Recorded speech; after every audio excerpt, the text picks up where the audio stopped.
Je suis Florence Arnez-Momé, déléguée générale du SYNERPA. Alors le SYNERPA, c'est un syndicat professionnel.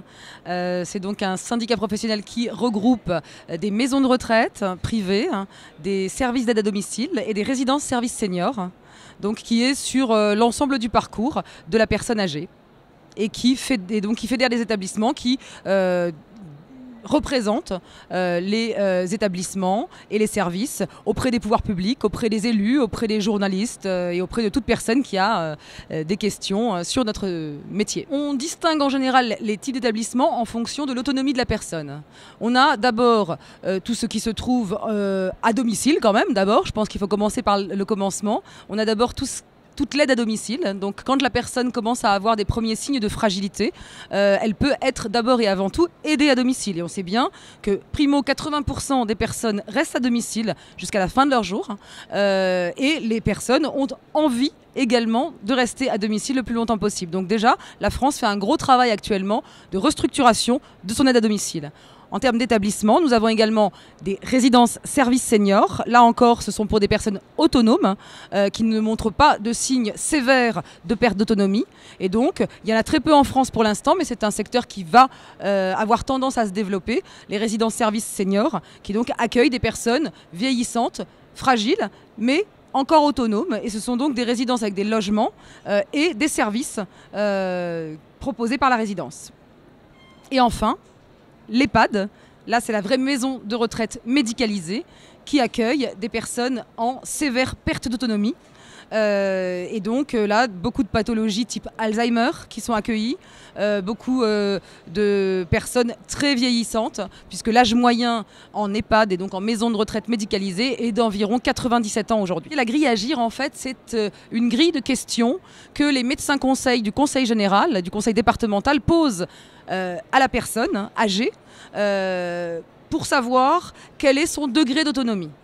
Donc ça va être des questions qui vont porter sur sa capacité à se mouvoir, à se déplacer, à faire des choses seul ou accompagné, et donc des questions qui vont permettre de coter son niveau d'autonomie, son niveau de perte d'autonomie et le besoin d'aide qu'elle a. Donc on a dans la grille Agir une cotation de 1 à 6. Vous êtes GIR 6 a priori, je suis GIR 6 a priori, et donc les personnes les plus dépendantes en sévère perte d'autonomie sont GIR 1. Alors il y a beaucoup de choses qui sont mises en place. Il y a d'abord évidemment la première, c'est l'APA, l'allocation personnalisée à l'autonomie, qui a été créée en 2001 et qui est donc une prestation sociale délivrée par le conseil départemental et qui est universelle, donc qui est pour toute personne âgée de plus de 60 ans qui commence à présenter des signes de perte d'autonomie. D'où l'importance d'être giré, de bénéficier de la grille Agir pour savoir à quel niveau de perte d'autonomie la personne est et donc quel est le montant de l'allocation personnalisée qui va lui être donnée.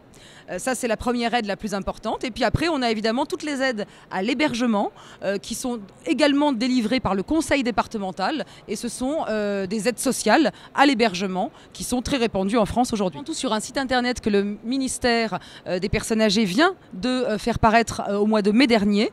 Donc il est disponible sur www.pourlespersonnesâgées.gouv. Ce site internet est tout nouveau, donc hommage à ce gouvernement qui l'a enfin mis en place. Et c'est un portail d'information pour avoir tous les éléments sur les aides et les solutions d'hébergement et d'aide à apporter aux personnes âgées.